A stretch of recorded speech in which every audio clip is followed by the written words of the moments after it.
Hola hermanitos, Dios los bendiga grandemente en Cristo Jesús. El día de hoy quiero compartirle sobre el propósito de la Navidad. Es un libro que una hermanita en Cristo me lo envió y quiero compartirlo con ustedes. Este libro está escrito por Scott Jackson. Bendecimos a este escritor, un hermano en Cristo, que Dios lo ha utilizado para transmitirnos, edificarnos con este hermoso libro. Vamos a hablar un poco aquí una pequeña introducción, un pequeño resumen de lo que se trata el libro. Amén. Hermanos, a lo largo de la historia de la iglesia, el Adviento ha sido un tiempo especial en el año para recordar la primera venida de nuestro Salvador a este mundo.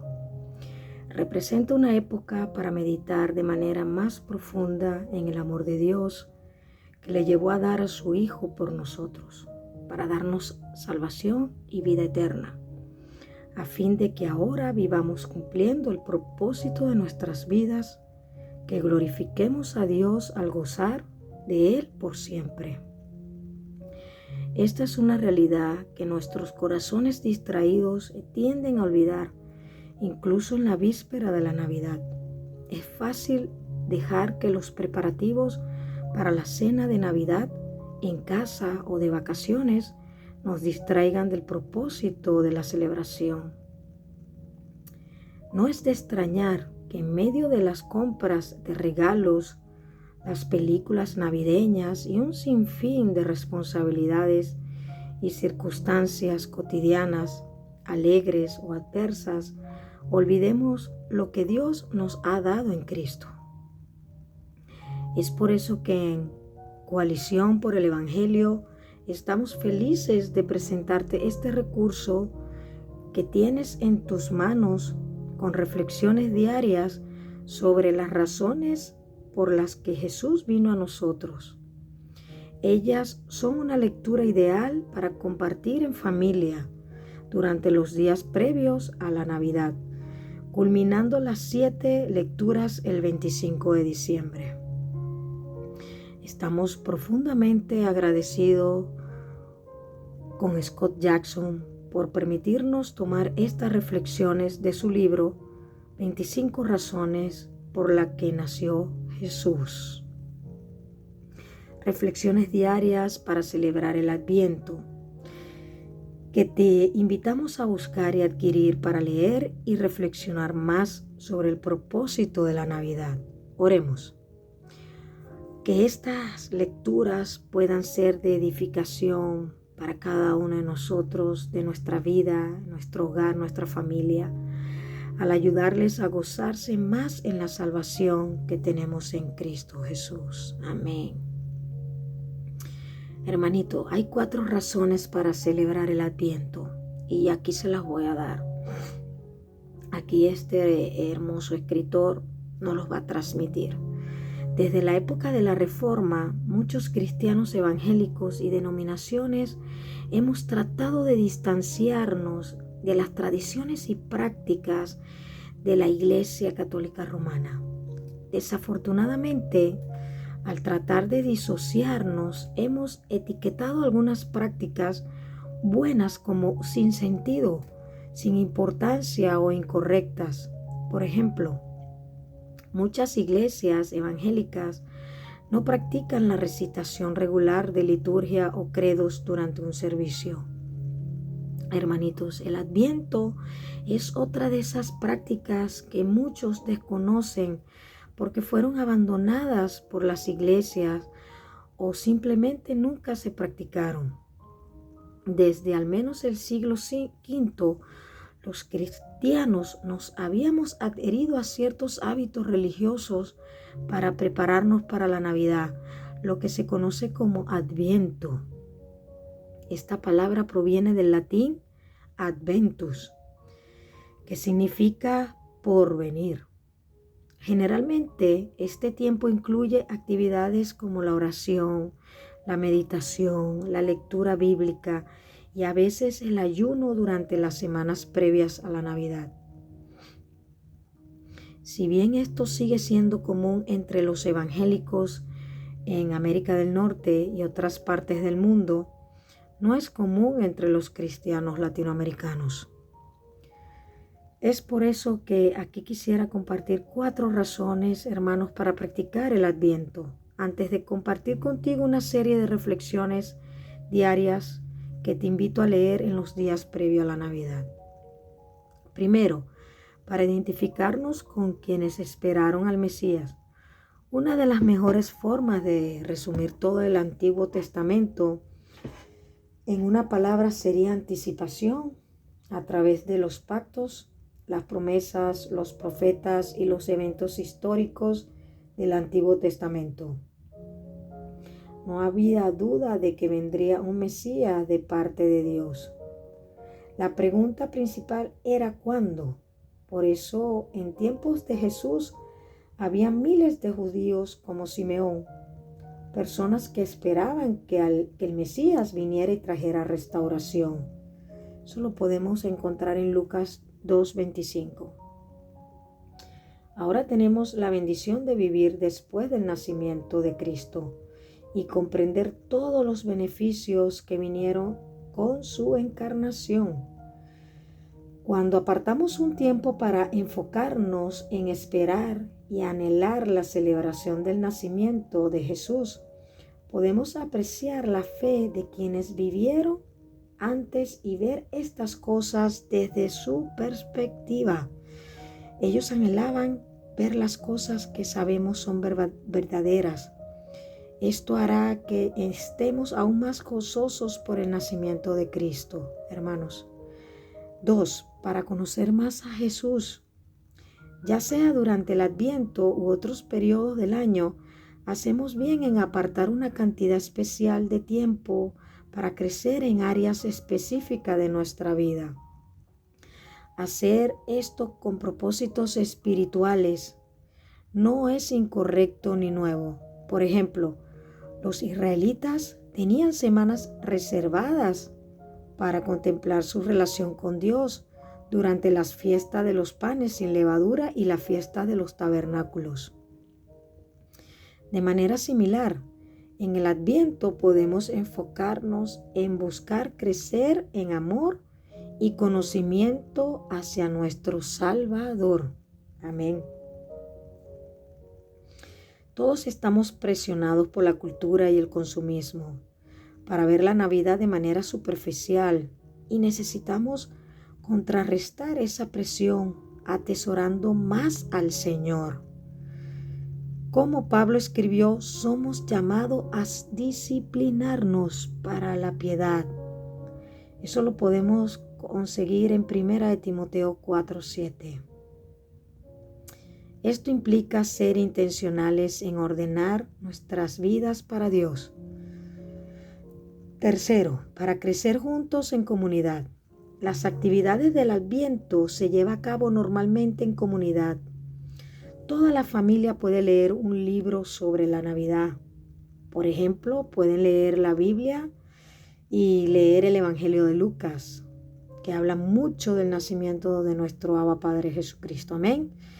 O los que quieran este libro, me lo pueden escribir, me pueden escribir en mi mensaje y decirme, hermanita, me puedes compartir ese libro y yo se los puedo mandar por PDF a su WhatsApp o a su correo. Amén.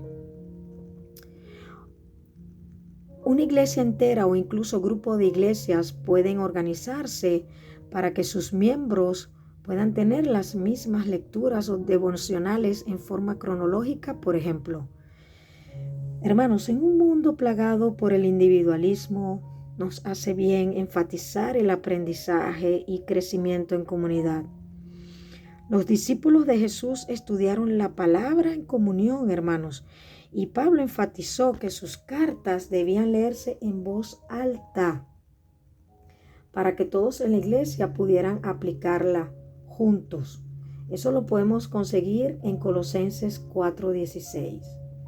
El Adviento sin duda es un tiempo excelente para crecer y aprender en compañía con otros. Amén. Cuarto, para desear más su segunda venida. Qué día tan magnífico fue aquel en que los pastores escucharon a la multitud de ángeles alabando a Dios, hermanitos, diciendo: gloria a Dios en las alturas y en la tierra paz entre los hombres en quienes Él se entre los hombres en quienes Él se complace. Amén. Lucas 2:14. Como creyentes sabemos que esperamos la llegada de otro día glorioso, cuando Jesús vendrá una vez más. Amén. Durante el Adviento, cuando contamos el tiempo hasta la Navidad, experimentamos un anhelo de algo por venir. ¿Verdad, hermanitos? Eso yo lo siento. Esa esperanza. Amén. De esa manera también podemos confirmar nuestra expectativa de una futura segunda venida del Rey y desearla. Amén, amén. Junto con Pablo declaramos que nuestra ciudadanía está en los cielos, de donde también ansiosamente esperamos a un Salvador, el Señor Jesucristo. Eso lo podemos conseguir en Filipenses 3:20. Gozarnos en el hecho de que Cristo ya vino una vez nos lleva a gozarnos de saber que volverá. Amén. Tremendo, ¿verdad, hermanos? Bueno, ahora vamos a comenzar a leer el primer capítulo. Por el día de hoy le voy a leer el primer capítulo y ya para mañana vamos con el segundo, y ustedes pueden ir bajando este video en mi canal, y eso lo pueden buscar en YouTube. Mi canal está, hermanitos, en mi YouTube, lo pueden conseguir en el buscador en @elegidos 7371. Amén. @elegidos 7073. Ahí pueden buscar mi canal en YouTube. ¿Ok?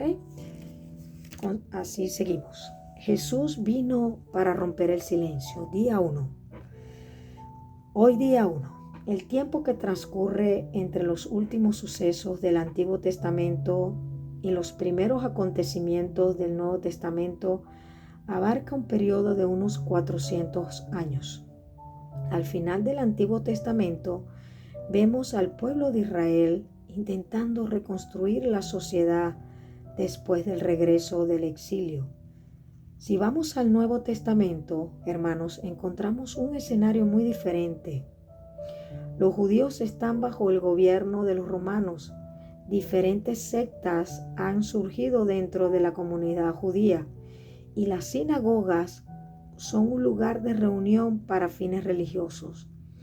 En realidad, lo que sucede es que para nosotros los libros de Malaquías y Mateo están separados por una vuelta de página, y con frecuencia olvidamos lo mucho que son 400 años y todo lo que ocurrió en esa brecha de tiempo.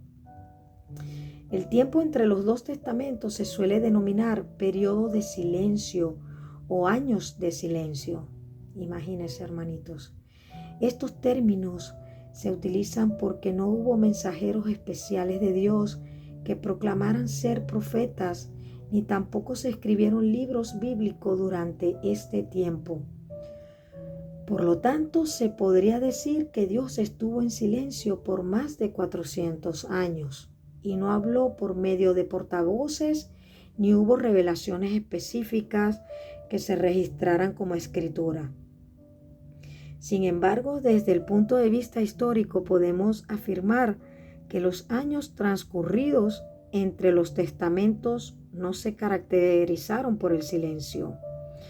Si consideramos las guerras, tal vez no exista otro intervalo de tiempo que se compare con lo sucedido entre el año 400 a.C.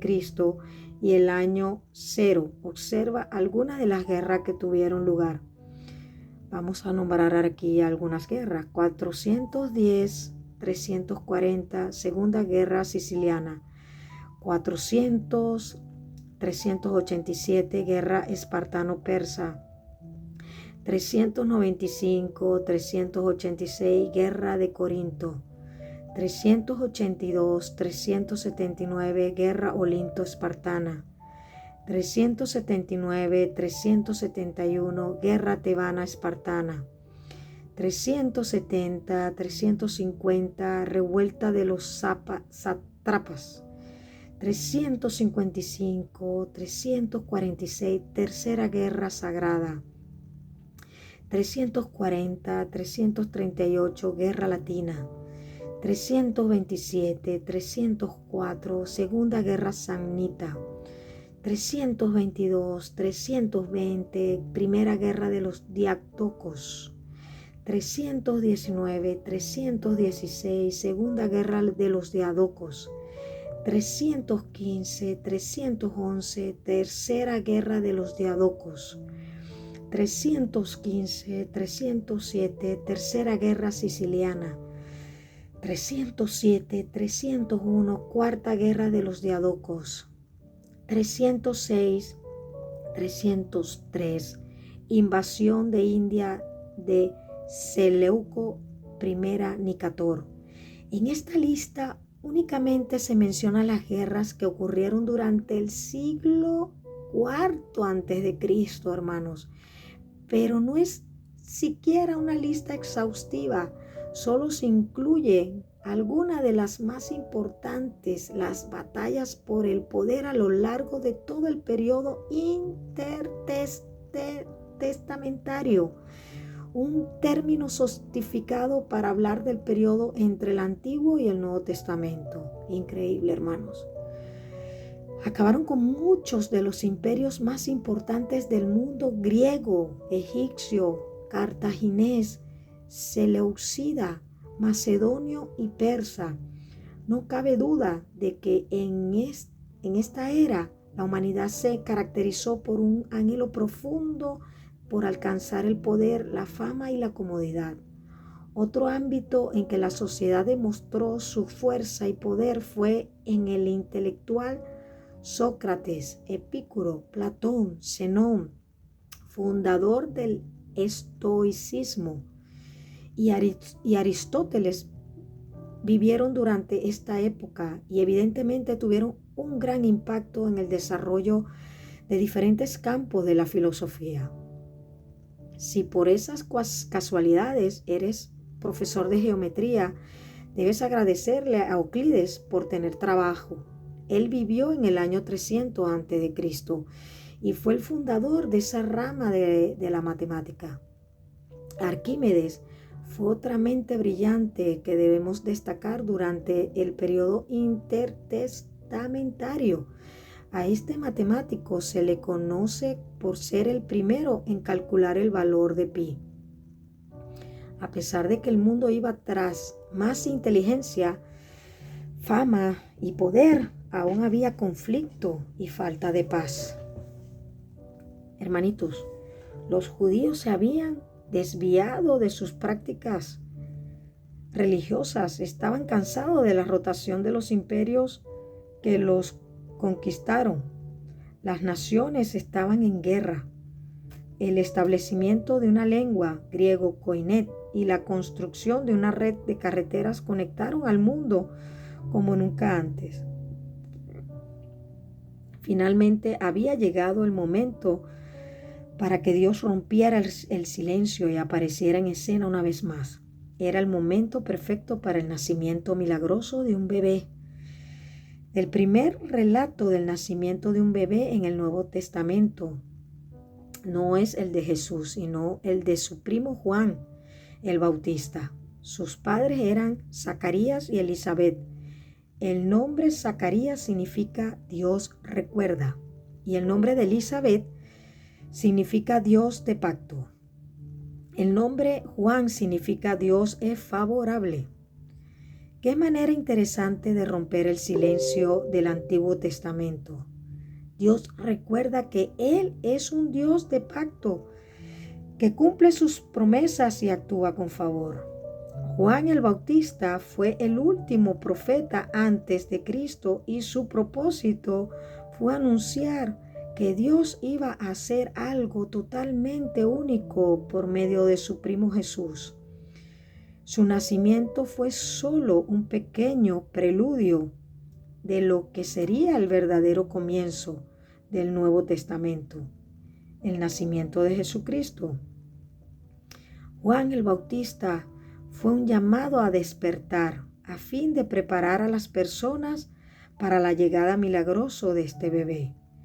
Jesús nació en el momento adecuado, hermanos, tal como sucede con todos los planes de Dios. El tiempo de Dios es perfecto, hermanitos, que siempre se cumplen a tiempo. Esto me recuerda que antes de eso, Dios también apareció en escena de forma milagrosa para comenzar la historia de la redención. Esto sucedió en Génesis. De Génesis 3 al 11 vemos básicamente lo que ocurre con la humanidad cuando se le permite actuar por su cuenta. Fue un tiempo de avance para el ser humano. Sin embargo, si hablamos de moralidad, se caracterizó por un camino de destrucción.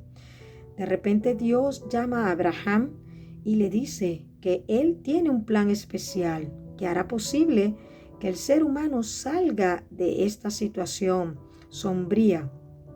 Dios haría algo especial, no solo con la familia de Abraham, sino con todas las naciones del mundo, hermanitos. Efectivamente, Él estaba llevando a cabo la redención de la humanidad.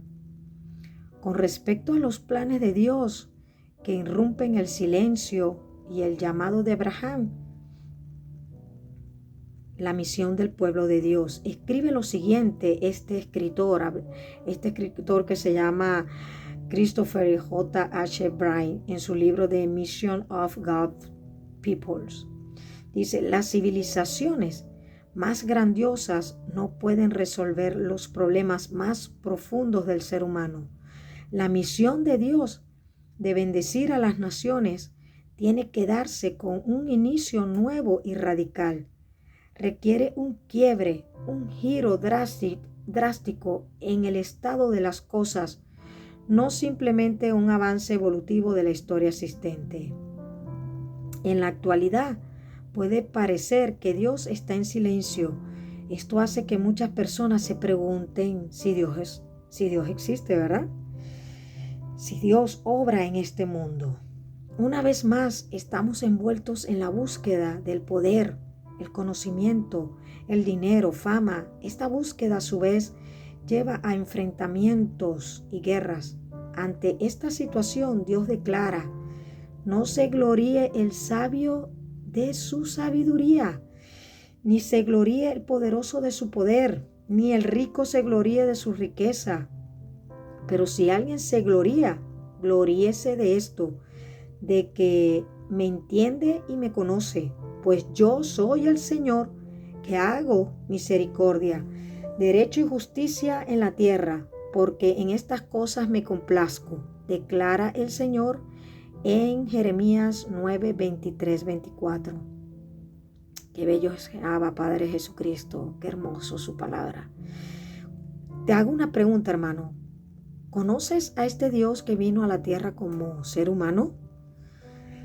Puede parecer que está callado, pero está actuando todo el tiempo, hermanos. Y puedes escucharlo y conocerlo si lees la bendita palabra de Dios, y eso está en la Biblia. Te invito para que te acerques a Dios y empieces a leer el Evangelio, que empieces a leer la palabra de Dios, que empieces a conectarte con Dios. Estás a tiempo, estamos en el tiempo de la gracia, hermanos. Volverá a manifestarse de forma milagrosa y todos los ojos estarán puestos en Él una vez más. Te voy a dejar una pregunta el día de hoy para que reflexionemos todos juntos. ¿Ves a Dios en control total de la historia de la humanidad? ¿De qué otras maneras Dios usó los acontecimientos del tiempo entre los testamentos para preparar el escenario del nacimiento de Jesús? Te invito para que te vayas al Evangelio de Lucas para que profundices un poco más en eso, en esta palabra que acabamos de leer aquí y lo podemos encontrar, lo podemos empezar a leer en Lucas 1. Los invito, hermanos, y también los invito a todos los que quieran este hermoso libro, que quieran que yo se los comparta en PDF, háganmelo saber, por favor. Escríbanme allí en mis mensajes. Váyanse a @elegidos, suscríbanse a mi canal y compartan esta bendición para que las personas puedan conocer más cuál es el propósito de la Navidad. Ese es el propósito de la Navidad y lo tenemos allí, que es Cristo. Cristo es la luz, hermanos, y la luz siempre prevalece ante la tiniebla. Que Jesucristo sea lámpara a nuestros pies, Señor. Te pido, Señor, por todos mis hermanos que escuchen esta palabra, que sea de gran edificación, bendición, Señor, y que menguemos cada uno de nosotros para que seas tú el que crezca, Señor, que seamos humildes. Amén. Bueno, hermanito, Dios los bendiga grandemente en Cristo Jesús. Mañana continuaremos con esta hermosa palabra y mañana vamos a seguir hablando de este hermoso libro que Jesús vino para rescatarnos, el capítulo 2. Los invito. Dios los bendiga grandemente en Cristo Jesús. Bendiciones para todos, hermanos. Dios los bendiga.